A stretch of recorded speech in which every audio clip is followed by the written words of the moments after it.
Hello and welcome back to the channel. My name is Jay and I'm a naval historian and also a general history historian, but specifically naval historian. And you're in for a treat as this is part one of a four-part series I'm going to do this month in which I'm going to cover what I think was the more impressive amphibious assault in June of 1944. And I'm not talking the Normandy D-Day operations, although those it's been rightly studied, but rather the Operation Forager on the other side of the world in the Marianas Islands.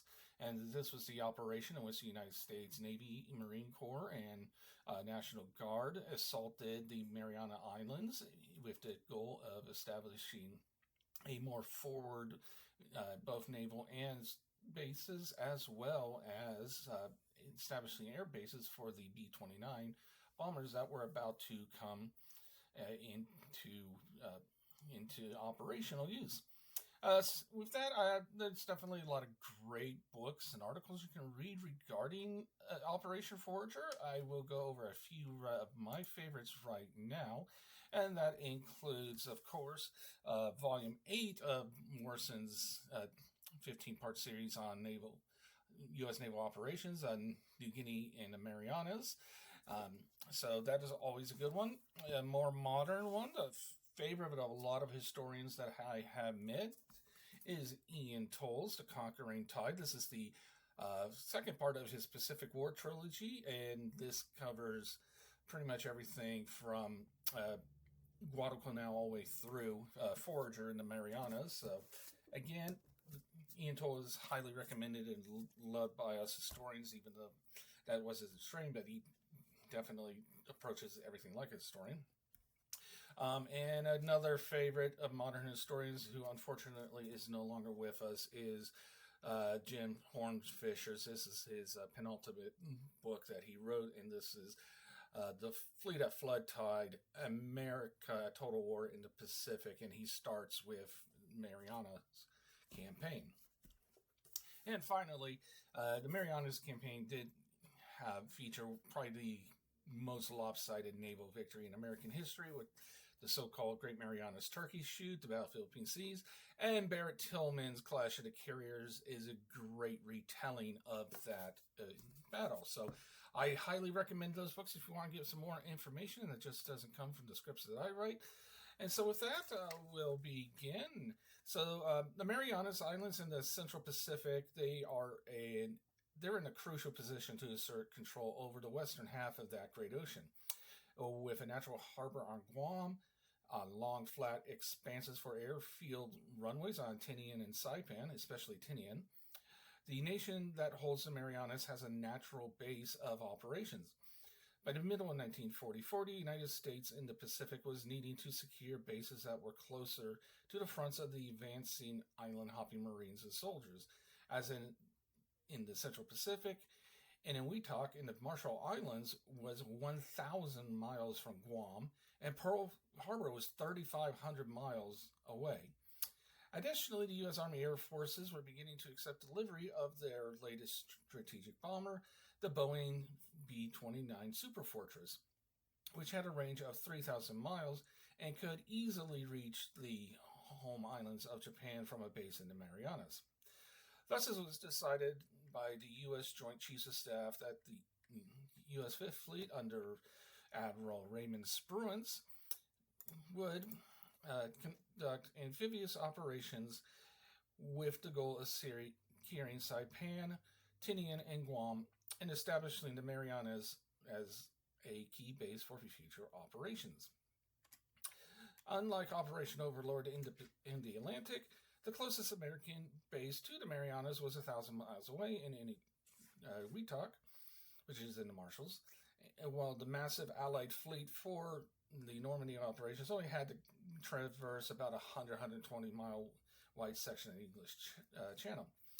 Therefore, Spruance's Fifth Fleet and the 5th Amphibious Corps had to make their plans with the knowledge that they would have to bring everything they needed for several weeks of operations, specifically 3 months of operations, and not like a week in Normandy.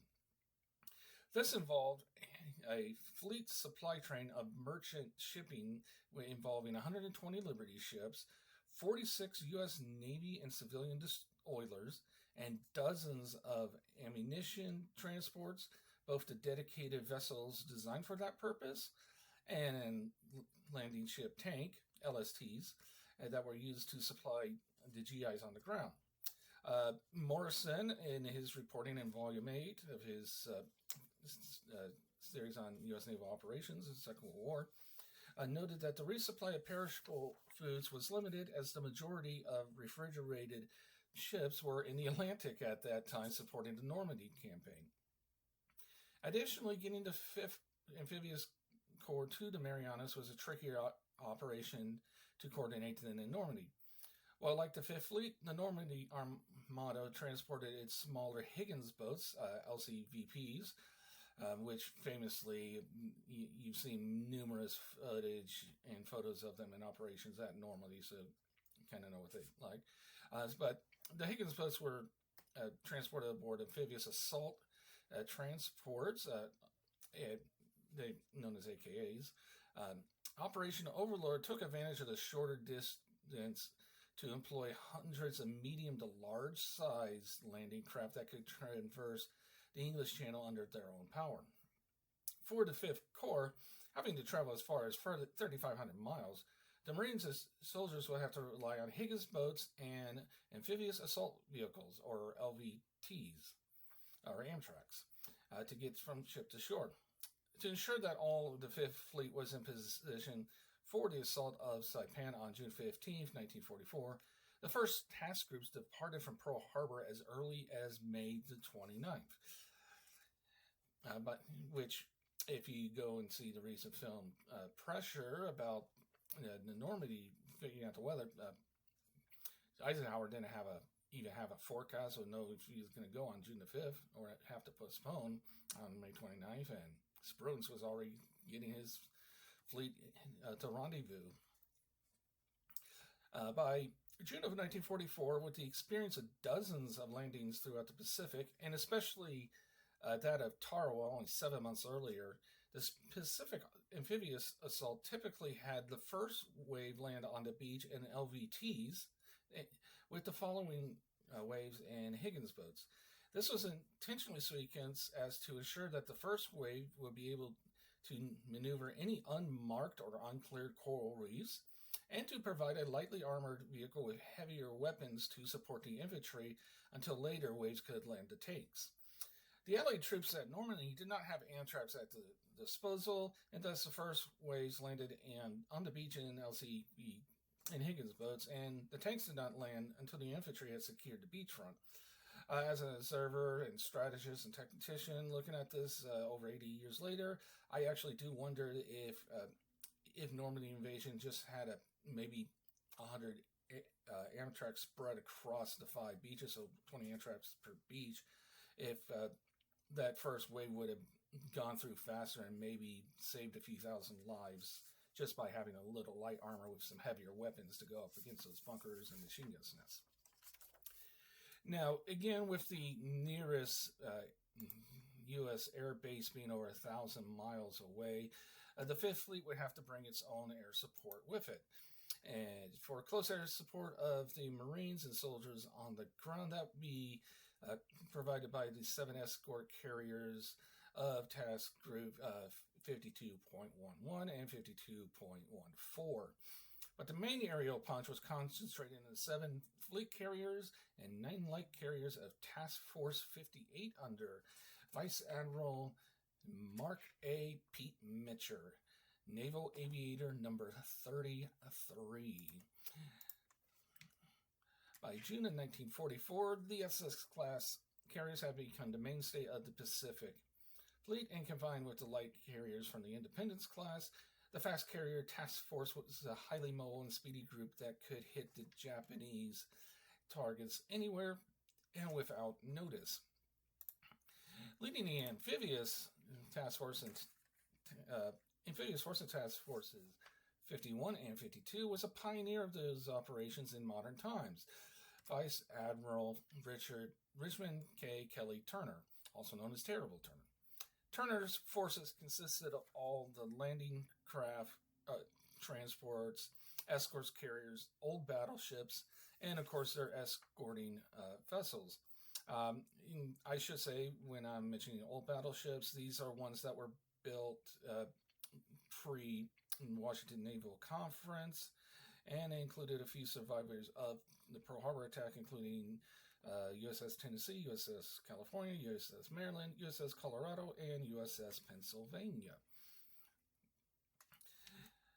Now, embarked in Task Force 52 was the 5th Amphibious Corps, commanded by Marine Lieutenant General Howling Mad Smith, and consisted of the 2nd and 4th Marine Divisions and the U.S. Army's 25th Infantry Division, which was actually a National Guard unit from New York State. Smith was a natural fit for commanding an amphibious operation, as he spent much of his time during the interwar era assisting with the formulation of U.S. Marine Corps amphibious doctrine. During Spruance's first flag command, Smith came to the former's attention through his drilling of the 1st Marine Brigade in Guantanamo Bay in Cuba. These exercises were observed by Spruance, and he was especially impressed by Smith's primitive usage of primitive Amtraks. The first target Operation Forager would be the island of Saipan, which had a Japanese garrison of over 30,000 soldiers and sailors, with the Northern Marianas being given to Japan as a protectorate as part of the Treaty of Versailles. The Empire of the Rising Sun had over 2 decades to develop their defenses on Saipan and Tinian, while just a couple of years on Guam, as it was a U.S. territory prior to the war. By this stage of the Pacific War, it was clear to the Japanese that the next major American advance had been narrowed to the Marianas and the Philippines. The raids against the Japanese naval installation at Truk and the Caroline Islands had neutralized that island chain without an American stepping ashore. Thus, Japanese High Command began planning for American assaults against the Marianas and the Philippines. Part of that planning included preparations for the Japanese combined fleet to sortie against the American fleet. So the United States had planned to have their fleet coverage converge at a rendezvous spot, beginning with the warships to begin combat operations at midday on June 11, 1944. I will note that this is the first operation in the Pacific that started their aerial bombardment at midday instead of first light, like in the previous operations, and this was just to catch the Japanese off guard. And so that afternoon would see the first waves of the aerial bombardment on Marianas, and then the following morning, with the arrival of the old battleships from Task, and as well as the newer battleships from Task Forces 52 and 58, they began their naval barrages. I should know that amongst the Fifth Fleet sailors, this pre-invasion aerial assault was referred to as the Mitra Shampoo, and the naval artillery barrage was referred to as the Spruance Haircut. So June 12th will also see the arrival of the UT underwater demolition teams, the precursor to today's Navy SEALs, who would begin clearing the paths through the coral reefs and onto the beaches. With these forces assembled and the logistics planned, Operation Forager was underway. The final balance of the Pacific would be decided over the next couple of months, and if successful, would mark the beginning of the end of the Japanese Greater East Asia Co-Prosperity Sphere. And with that, that was a lot of logistics, so you might find that a little boring. I'm sorry, but you have to understand logistics before you understand how the battles unfold. So I'm going to leave it at that for this week. Next week, we'll cover the operations on Saipan.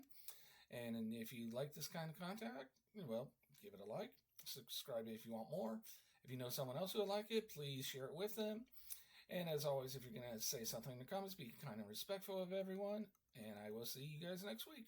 Bye-bye.